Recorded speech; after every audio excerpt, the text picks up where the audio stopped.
Hi, this is the Literature Maestro. Are you frustrated with your English classes? Are you unsure about how to go about analyzing any text that's given to you? Are you scrambling around for a starting point in order to get you back on track? If so, then I've got great news for you.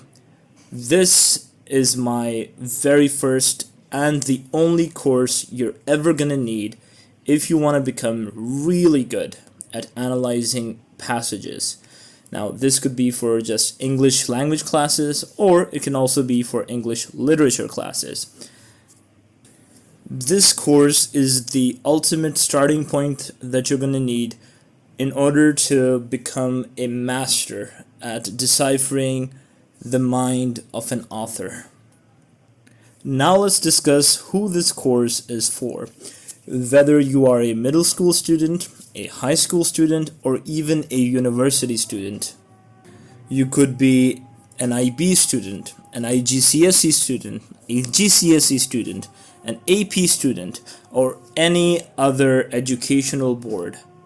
The principles that I'm going to outline in this course, the methods that I'm going to put at your disposal, they are universally applicable, which means they apply to all the educational boards that I listed. So with that, let's begin.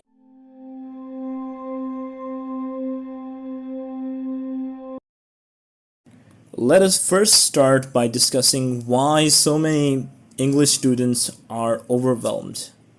Is it because they don't work hard enough? Is it because they're not very bright? Absolutely not. It has to do with trying to do too much at once.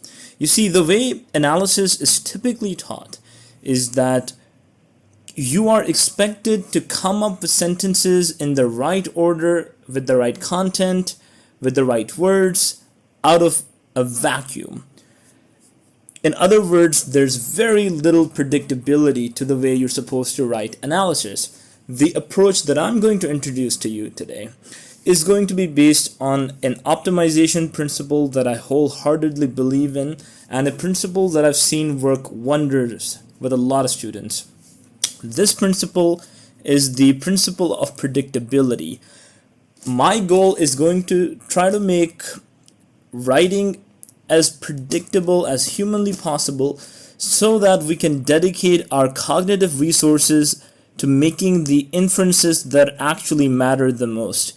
Instead of trying to always browse through your head for the next sentence, the next word, the next idea, I am going to introduce sentence templates where all you really have to do is fill in the right inference and you will be well on your way to writing a very, very sophisticated analysis.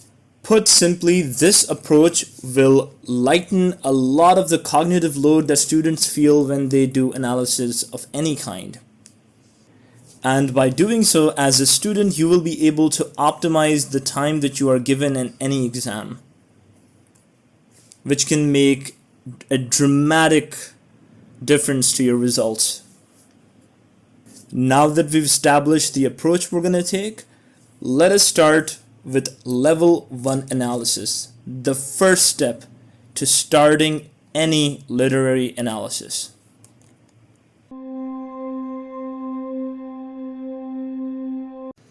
We human beings are association machines. We see something and immediately think of something else. You might taste a snack you relished as a child and immediately think about the friends with whom you shared those snacks. This also happens to be the starting point of literary analysis. You must start by closing your eyes and noticing these associations your mind makes when you see the writer using a particular image or any authorial choice whatsoever. As an example, consider the following. He scurried to the room like a rat. Now we have to identify what authorial choice is being made here. In other words, what device, what figure of speech is the writer using here? Now, for the purposes of this video, I'm going to tell you what the authorial choices are. Why? Because we are actually going to cover how to identify authorial choices in a future episode. As a result, for the purposes of this video, I will be revealing the authorial choice whenever I present an example or a practice problem to you. The authorial choice in the sentence that I have just presented is a simile, like a rat. We are comparing him to a rat while using the word like. Now let us return to our impression. When we think of a rat, what are the associations that immediately go off in our head? When I think of a rat, I'm thinking about a creature that sneaks around. So the first association for me would be sneakiness. When I think about a rat, I also think about a rat trying to avoid me. A rat is rarely ever gonna come at you full throttle. A rat is always going to try to find a way away from you. As a result, the second association my mind makes is evasion. Another quality that comes to my mind is rats tend to be afraid. When you think of a rat, you're not thinking of some overly brave creature. You're thinking about a creature that is riddled with anxiety and fear of you. So the third association that my mind makes is fear. And with that, we are done coming up with our associations.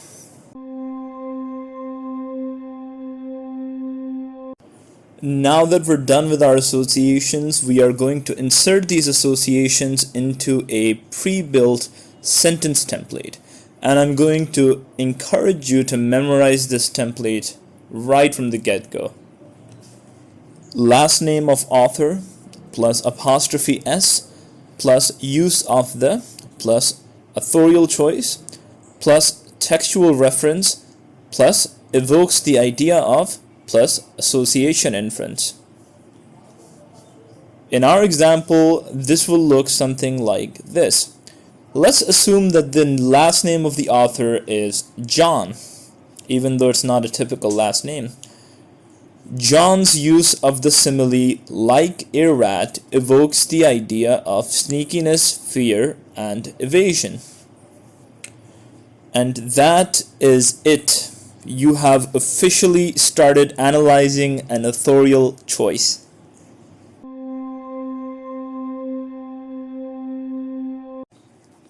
Now, in order to help you apply this template and the association inference on your own, I am going to provide a practice problem.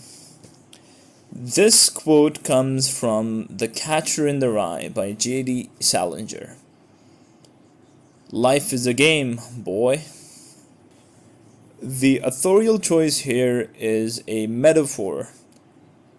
The speaker is comparing life to a game without the use of the word like or as. Can you think of some associations and fill them into our template? I will give you a minute. If it takes longer, feel free to pause the video.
Alright, now let's get back into it.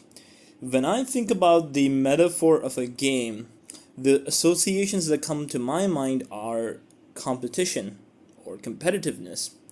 Because, of course, in a game, you have multiple people who are trying to win at the expense of others. The next association that comes to my mind is goal oriented, because every game has a clearly defined goal. So if we were to take these two associations, our association inference would look something like this. Salinger's use of the metaphor "life is a game, boy" evokes the idea of competition and a clear goal.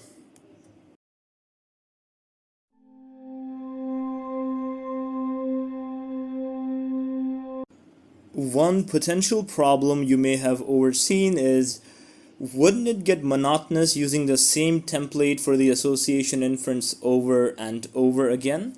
And you'd be absolutely right to have that concern. In order to sprinkle more variety in your writing, consider the following templates. As you can see, the only major difference between these templates are the words "evokes the idea of," "conjures up the idea of," "has connotations of." By constantly alternating between these as you write your association inferences, you introduce far more variety and versatility in your writing.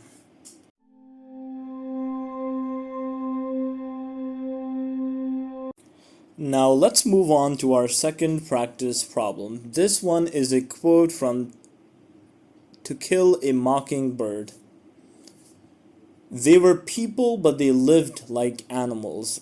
As you can see, the authorial choice yet again is simile. Like animals. I will give you a minute and I want you to consider what are the associations that pop into your mind when you think of that particular simile.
Let's now consider our associations. When I think about the simile "like animals," I think of being uncultured, being unsophisticated, being brutish, driven by instincts. So now let us use that in one of our templates. Lee's use of the simile "like animals" evokes the idea of being uncultured, uncivilized, and brutish. And there we go, that is it. So I hope you enjoyed today's video. Keep up the great work, and I'll see you in the second episode.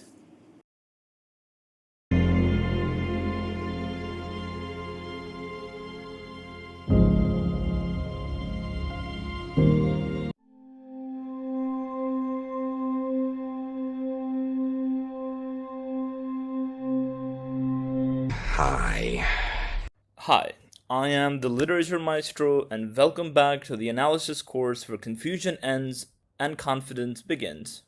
In our last video, I taught you how to utilize your initial impression of an authorial choice to kickstart your analysis, and how that's the first and rudimentary inference that we can make. We also called that the level 1 analysis. Then I provided you with some sentence templates, after which we attempted 2 practice problems to really cement our learning. If you haven't watched that first video, the first episode, I would strongly recommend watching that first, since this lesson will build on top of what we learned in that previous episode. In this episode, we are going to look at what I call the broader inference, and how we can derive that from our association inference in order to add depth to our analysis. And with that, let us begin our level 2 analysis. Once you have considered the associations your mind makes when witnessing an authorial choice, the next step for us is to consider what those associations tell us about something else in the text. This is usually the characters. In our last video, we looked at this example. He scurried to the room like a rat. Our association inference consisted of 3 words: sneakiness, evasion, and fear. Because as soon as we think about a rat, those are the 3 qualities that typically come to our mind. As a result, we utilized our template to come up with the following level 1 analysis. John's use of the simile "like a rat" when describing the Count evokes the idea of sneakiness, evasion, and fear. Now, to make further inroads in this analysis, or in other words, to get to our level 2 analysis, we must consider what this simile tells us about the Count. What does this tell us about the character being mentioned? The template for a broader inference looks something like this. This suggests that plus last name of author plus broader inference. So in our example, it might look something like this. This suggests that John characterizes the Count as someone who is cowardly and sneaky. Notice how we went from our initial impressions, our associations, and now we're connecting it to the character in question. This is typically what we do in the broader inference. We usually connect our associations with what we have learned or what we can figure out about a character. But it doesn't always have to be a character, but most of the time it is. To understand level 2 analysis and broader inference more clearly, let's take another example, this time from Star Wars. Anakin's gone. I am what remains. So the quote here is, "Anakin is gone. I am what remains." Let's start by identifying first the authorial choice. The authorial choice here would be paradox, because we know as the audience that I and Anakin refers to one and the same person, so he can't be gone and remain at the same time from a literal perspective. Let's start first with our association inference, or our level 1 analysis. Lucas's use of the paradox "Anakin is gone" when he has Darth Vader describe the death of his former self evokes the idea of transformation and irreversible change. Now let's add our broader inference here. This suggests that Vader sees himself as a distinct individual from Anakin Skywalker with different values, appearance, and beliefs. Notice how we have used our association inference to figure out something deeper about the character. Now we will move on to an advanced tip that can allow us to write more compelling, broader inferences.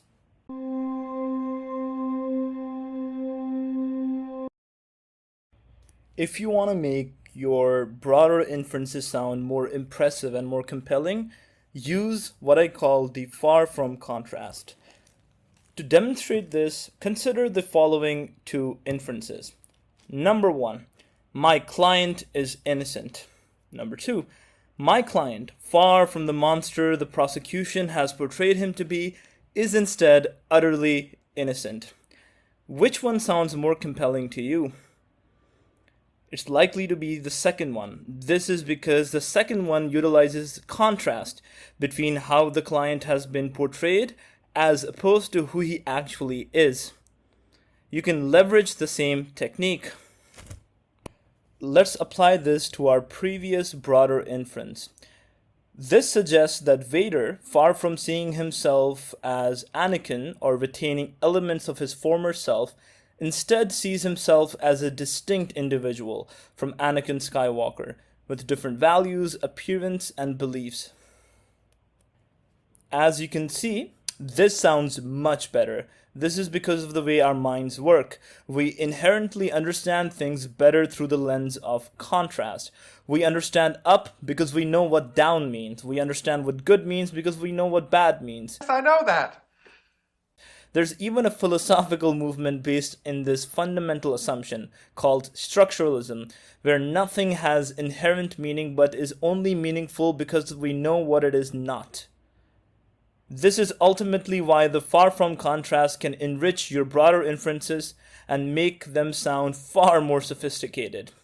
Now let's move on to our practice problems.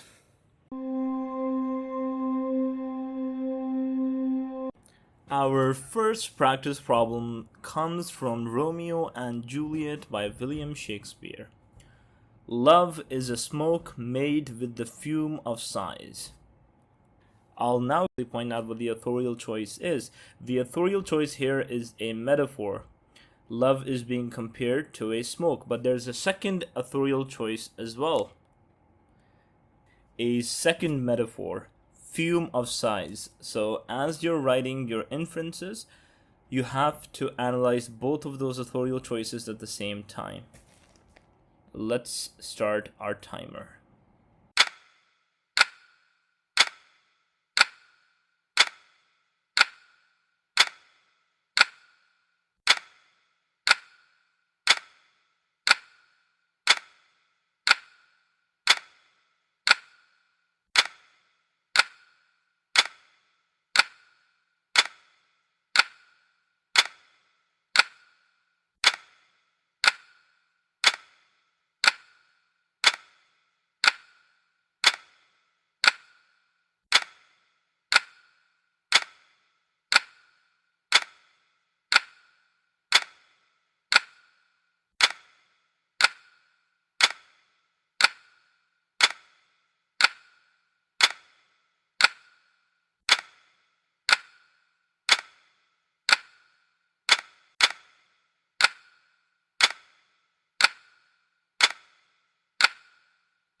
Alright, now that the time is up, let us consider what associations pop up into our mind when we think about these two metaphors. The first metaphor is that of a smoke. So when I think about smoke, I'm instantly thinking about things being blurry because smoke tends to make it hard to see through things. And when I think about the second metaphor, fume of sighs, well, when I think about people sighing, I associate that with exasperation and frustration. So the association could not be more clear here. So keeping that in mind, let us start our analysis. Shakespeare's use of the metaphor love is a smoke coupled with another metaphor, fume of sighs, evokes the idea of blurriness and frustration. Since this quote is said by Romeo before he meets Juliet, while he is in love with Rosaline, this ultimately gives us a glimpse into how Romeo feels about love before he's experienced true love.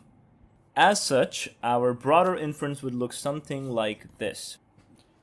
This suggests that Romeo, far from considering love to be a force that provides peace and tranquility, instead considers it to be a force that causes confusion and anxiety. And with that, we are done with our first practice problem. Now we move on to our second practice problem.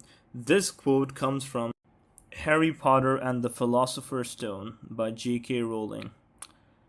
To the well-organized mind, death is but the next great adventure. The authorial choice in this quote is clearly a metaphor because we're comparing death to an adventure without the use of the word like or as. Now I'll give you a minute, and I want you to consider what your inferences will be.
Alright, now let's jump into it.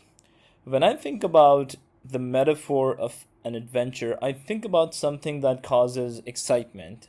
I think about something that I'm looking forward to. I'm thinking about something where there's exploration, where there's discovery, where there's a sense of thrill. As such, my association inference would look something like this.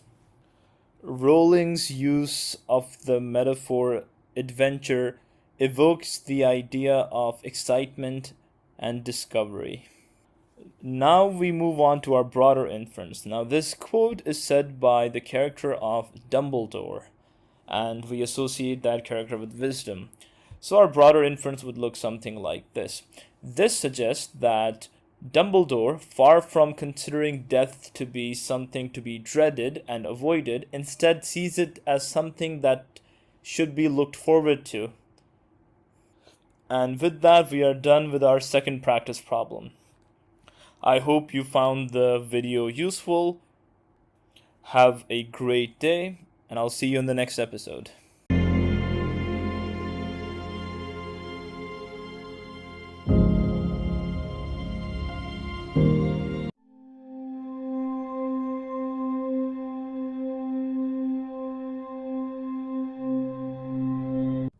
Hi, this is the Literature Maestro. In this video, we will begin our Level 3 analysis, where we try to gauge the effect on the reader when it comes to an authorial choice.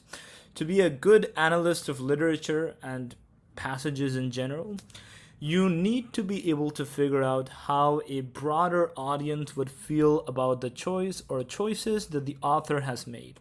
In some sense, this is the antithesis of the association inference, because here we are concerned with how the audience as a whole will be affected by an authorial choice, rather than gauging our own associations. Like always, I will provide template and practice problems so that we can master this skill by the end of the video. So with that, let us begin.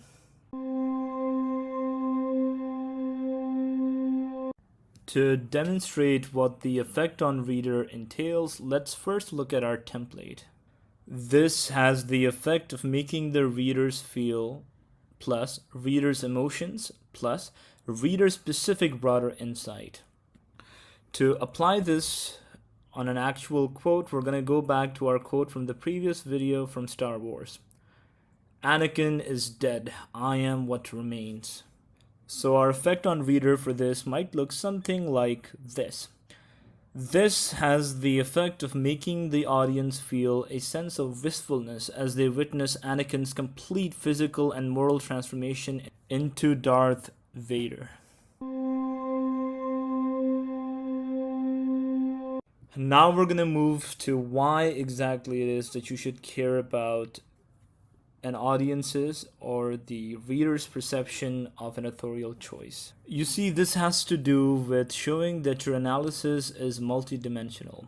By resorting to a broader audience's reaction to an authorial choice, you are showing that your analysis is multidimensional, since you rely not only on your own unique perceptions, but also the perceptions of a generalized audience. And if we combine our association inference, broader inference, and effect on reader, we have accomplished a lot of things until this point, including number 1, identifying the authorial choice using literary terminology. Number 2, referencing our own associations. Number 3, referencing what those associations imply about the character in question or some other element of the story. Number 4, reference the reaction of a generalized audience. Now we move on to our advanced tip.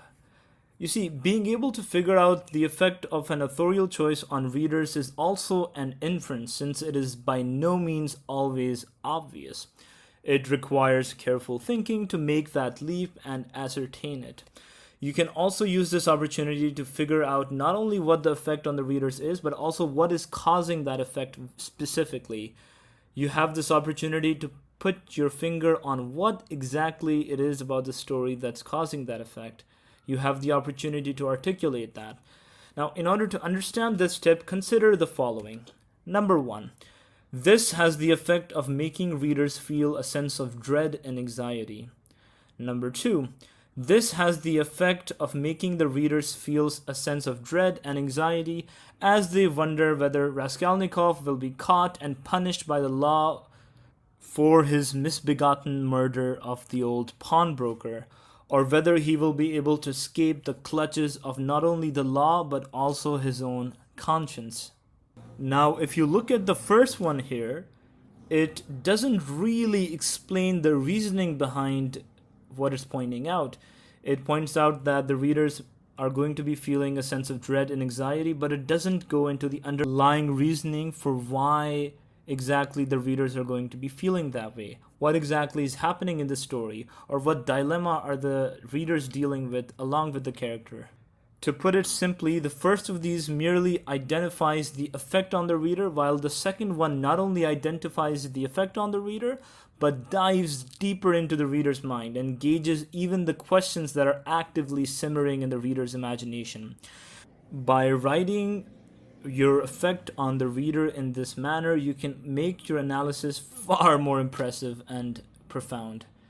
Here we have also teased a thematic idea from the book, crime and punishment. The law versus one's own conscience. This also shows that your understanding of the effect of the reader is rooted in the underlying ideas of the book rather than just a shallow guess about the reader's state of mind. With that, let's move on to our first practice problem.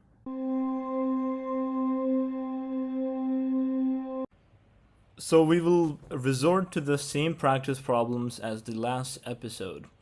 In the last episode, our first problem came from William Shakespeare's Romeo and Juliet. Love is a smoke made with the fume of sighs. And the literary choice we identified for this one was metaphor. More specifically, there were two metaphors. Love is a smoke, fume of sighs.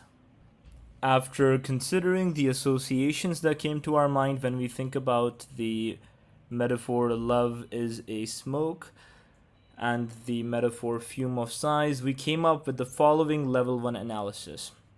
Shakespeare's use of the metaphor love is a smoke, coupled with another metaphor fume of sighs, evokes the idea of blurriness and frustration. Then we moved on to our level 2 analysis, the broader inference, and it looked something like this. This suggests that Romeo, far from considering love to be a force that provides peace and tranquility, instead considers it to be a force that causes confusion and anxiety. Now, I would like for you to take a minute and try to come up with your level 3 analysis, the effect on reader. Your time starts now.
Now that we're done with our time, let's consider what the level 3 analysis should look like. This has the effect of making the readers feel a sense of curiosity as they wonder whether Romeo's belief in the transient nature of love will be vindicated or proven false. Now, with that, let us move on to our second practice problem.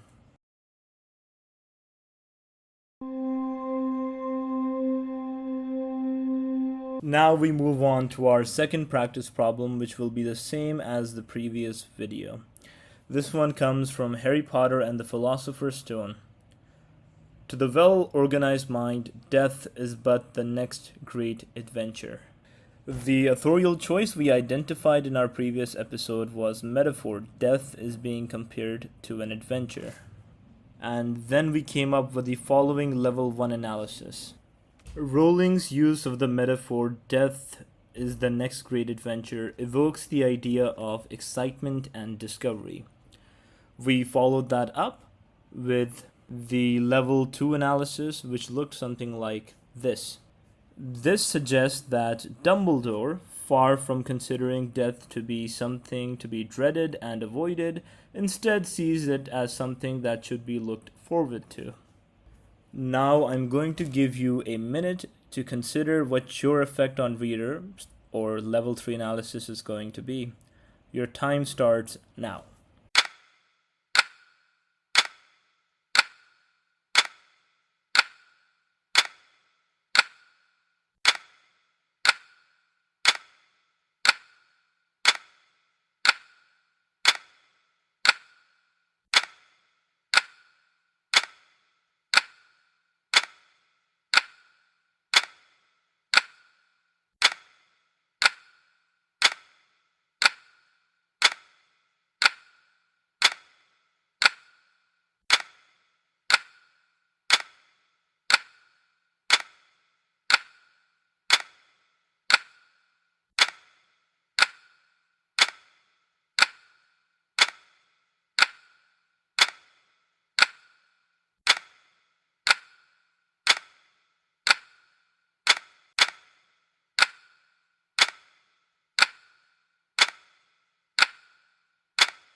Now that the time is up, we are going to move to our level 3 analysis. The effect on reader for this particular quote would look something like this. This has the effect of making the readers feel a sense of admiration for Dumbledore as they witness his proactive and uplifting approach to death. And that's going to be it for today. I hope you had a wonderful time. Keep up the great work, and I'll see you in the next video.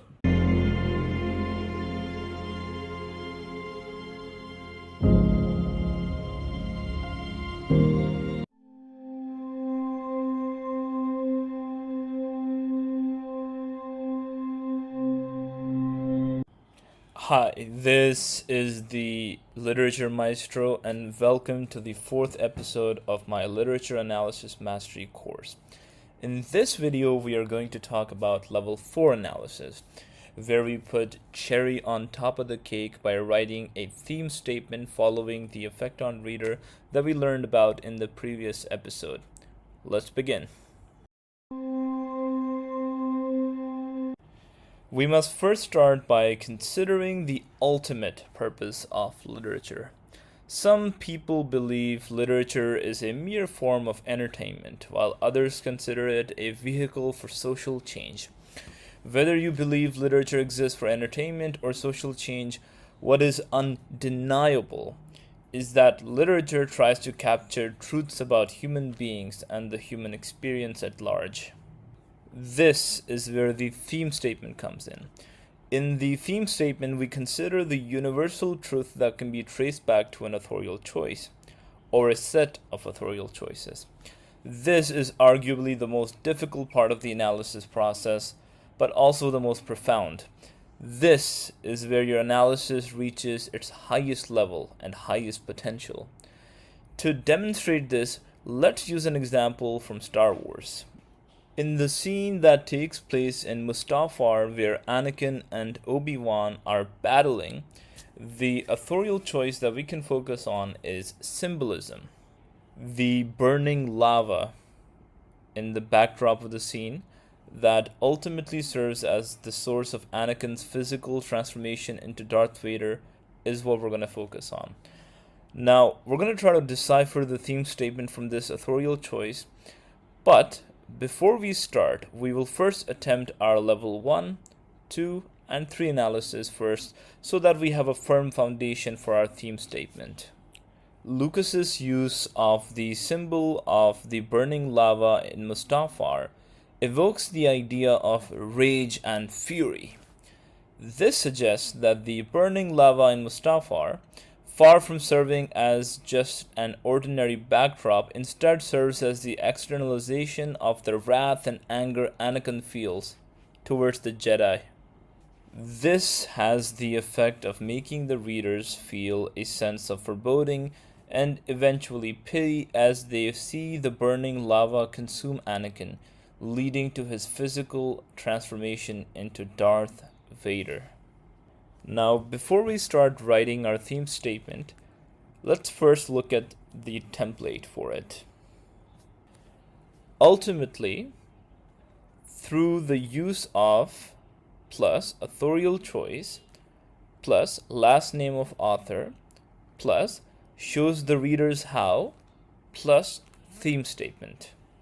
Now, if we apply this template to our example, our theme statement, our level 4 analysis, would look something like this. Ultimately, through this use of symbolism, Lucas shows the viewers how unbridled rage can often consume a person, leading them to become both physically and morally deformed. As you can see, our theme statement centers around the nature of anger and how it transforms individuals at a physical and moral level.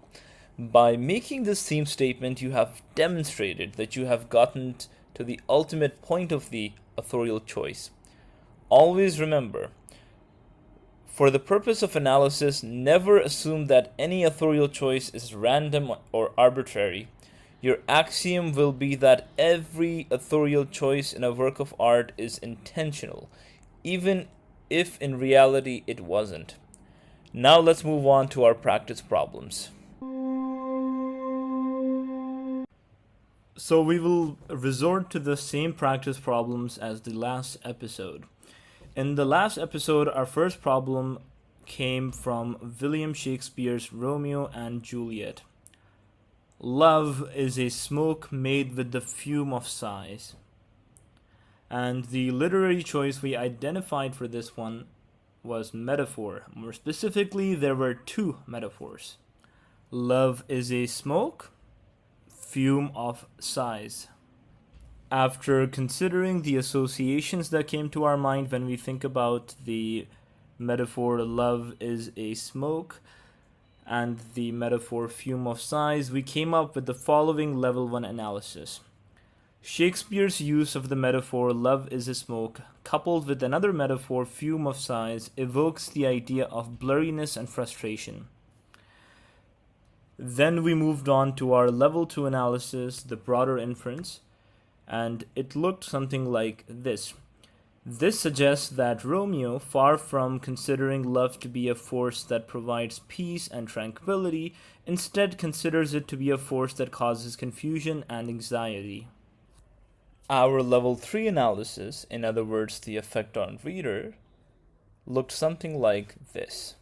This has the effect of making the readers feel a sense of curiosity as they wonder whether Romeo's belief in the transient nature of love will be vindicated or proven false.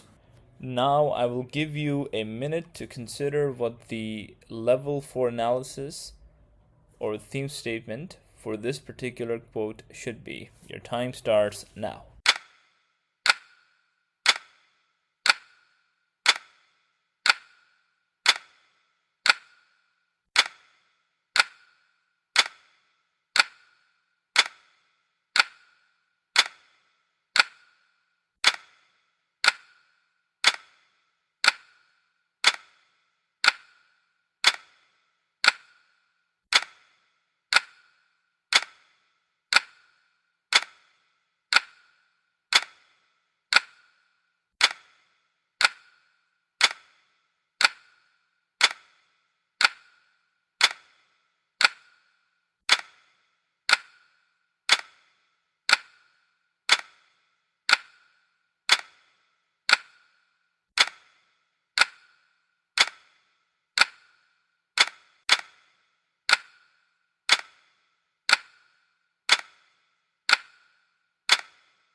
Alright, now that time is up, let us consider what our level 4 analysis for this quote would look like.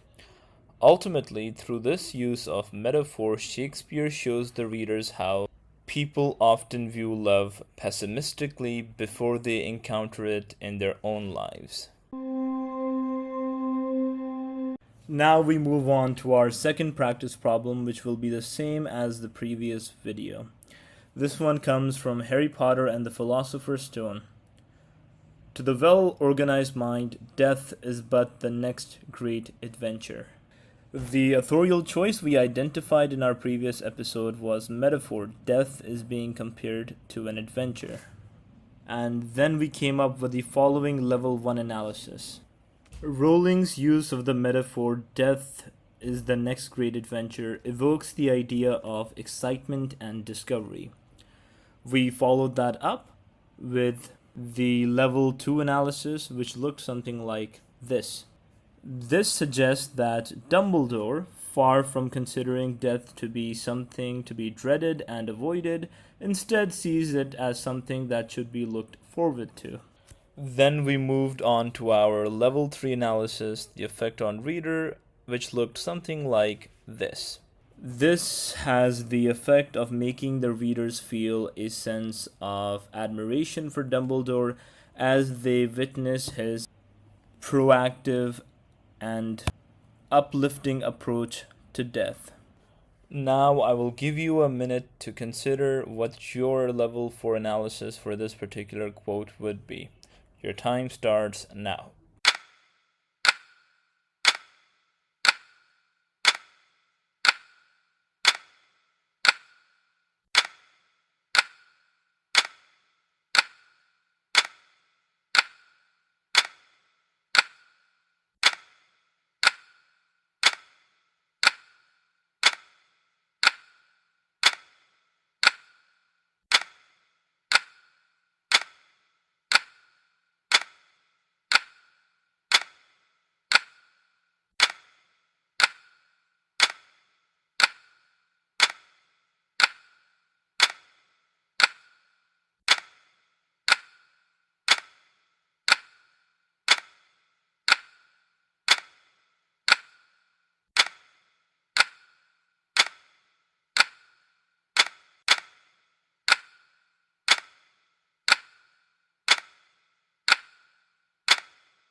Alright, now that the time is up, let us consider what our level 4 analysis will be for this given quote.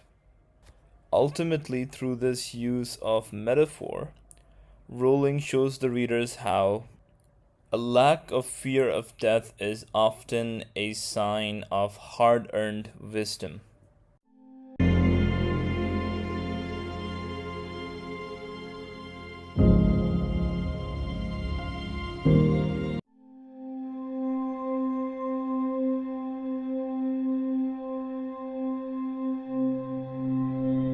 Hello, this is the Literature Maestro, and welcome to the 5th episode of my Literature Analysis Mastery course.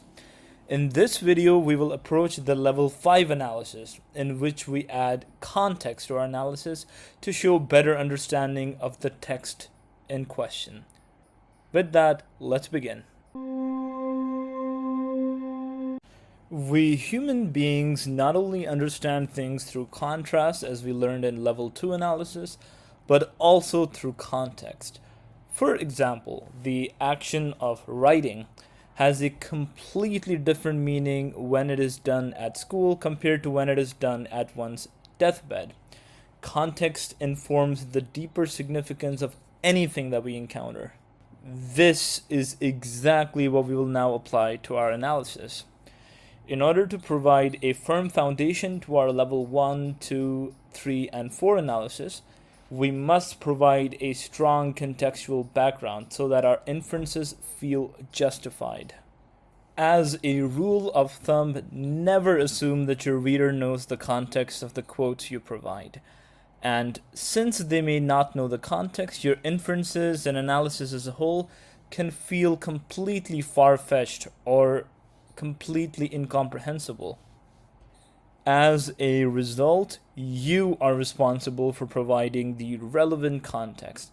For example, consider the following quote from one of our previous episodes. Anakin is gone. I am what remains. This quote is said during a fight between Obi-Wan and Darth Vader. Darth Vader specifically says this after Obi-Wan has struck and damaged his mask, and apologizes by saying, "I'm sorry, Anakin." In response, Vader announces that Anakin is dead and that he, Vader, is what remains. From this context, the reader now has all of the following pieces of information before they even read your analysis. Number 1. Obi-Wan feels guilty about Anakin's transformation into Darth Vader, since he's the one who led to Anakin's downfall at Mustafar, back in Revenge of the Sith. Number 2. The persona of Anakin Skywalker has been hijacked by the persona of Darth Vader. Because of this context, the reader will now be able to appreciate the truly tragic nature of Anakin's transformation into Darth Vader, and how it has set him against all the values of his former self. Now, you may wonder, how much context should you provide? It's definitely possible to provide too much context or too little context. A good way to ensure sufficient context is to ask yourself if the amount of context you have provided provides all the essentials the reader would need to appreciate an authorial choice. This will always include, at the very least, who is speaking and to whom they're speaking and what was the topic of the conversation before the quote came about. As an example, let's consider the following quote. "The catcher in the rye, that's all I really want to be." To make sense of this quote, at the very least, the audience will need the following context. Speaker, Holden. Listener, Phoebe, Holden's sister. Prior to conversation. Number 1. Holden has snuck into his house and is conversing with Phoebe without his parents' knowledge. Number 2. Phoebe has just asked him what he wants to be when he grows up, and Holden has failed to come up with an earnest answer. Now let's move on to our template for the context. Our template for the context will look something like this. After/while/before plus previous narrative context plus last name of author plus shifts to plus current narrative context. Now, if we use our template for the context of the quote that we just discussed, the context would look something like this. After Holden sneaks into his parents' apartment and finds Phoebe, his younger sister, they have a conversation in which Phoebe asks Holden what he wants to be when he grows up. After some non-serious answers and an accusation by Phoebe that Holden doesn't know what he wants to be when he grows up, he finally tells her that he wants to be a catcher in a field of rye with all these kids. Now let's tack on level 1, level 2, level 3, level 4, and level 5 analysis all at the same time. After Holden sneaks into his parents' apartment and finds Phoebe, his younger sister, they have a conversation in which Phoebe asks Holden what he wants to be when he grows up. After some non-serious answers and an accusation by Phoebe that Holden doesn't know what he wants to be when he grows up, he finally tells her that he wants to be a catcher in a field of rye with all these kids. Salinger's use of the titular symbol of the catcher in the rye when he has Holden describe his future ambitions evokes the idea of protection. This suggests that Holden, far from harboring ambitions that are centered around typical professions, such as doctor or engineer, instead feels that the true purpose of his life lies in protecting children from falling into the abyss of adulthood. This has the effect of making the readers feel a sense of admiration for Holden, as we see him value the protection of children's innocence over seemingly every other pursuit. Through this use of symbolism, Salinger shows the readers how one's ambitions should often come from a noble inner drive rather than materialistic concerns or societal expectations. And with that, let's move on to our first practice problem. So we will resort to the same practice problems as the last episode. In the last episode, our first problem came from William Shakespeare's Romeo and Juliet. Love is a smoke made with the fume of sighs. And the literary choice we identified for this one was metaphor. More specifically, there were two metaphors. Love is a smoke, fume of sighs. After considering the associations that came to our mind when we think about the metaphor love is a smoke and the metaphor fume of sighs, we came up with the following level 1 analysis. Shakespeare's use of the metaphor love is a smoke, coupled with another metaphor fume of sighs, evokes the idea of blurriness and frustration. Then we moved on to our level 2 analysis, the broader inference, and it looked something like this.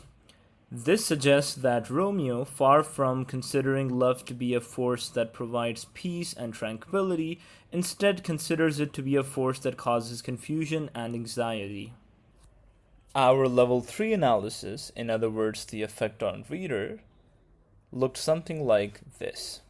This has the effect of making the readers feel a sense of curiosity as they wonder whether Romeo's belief in the transient nature of love will be vindicated or proven false. Our level 4 analysis looked something like this. Ultimately, through this use of metaphor, Shakespeare shows the readers how people often view love pessimistically before they encounter it in their own lives. Now I'll give you a minute to consider what the level 5 analysis will be. Your time starts now.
Now that the time is up, let's look at what our level 5 analysis would look like.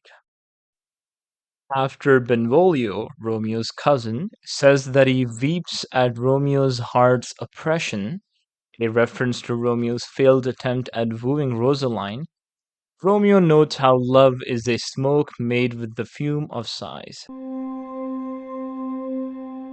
Now we move on to our second practice problem, which will be the same as the previous video. This one comes from Harry Potter and the Philosopher's Stone. To the well-organized mind, death is but the next great adventure. The authorial choice we identified in our previous episode was metaphor. Death is being compared to an adventure. And then we came up with the following level 1 analysis. Rowling's use of the metaphor death is the next great adventure evokes the idea of excitement and discovery. We followed that up with the level 2 analysis, which looked something like this. This suggests that Dumbledore, far from considering death to be something to be dreaded and avoided, instead sees it as something that should be looked forward to. Then we moved on to our level 3 analysis, the effect on reader, which looked something like this. This has the effect of making the readers feel a sense of admiration for Dumbledore as they witness his proactive and uplifting approach to death. Our level 4 analysis looks something like this. Ultimately, through this use of metaphor, Rowling shows the readers how a lack of fear of death is often a sign of hard earned wisdom. Now I'll give you a minute to consider what the level 5 analysis will be. Your time starts now.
Now that the time is up, let's look at what our level 5 analysis would look like.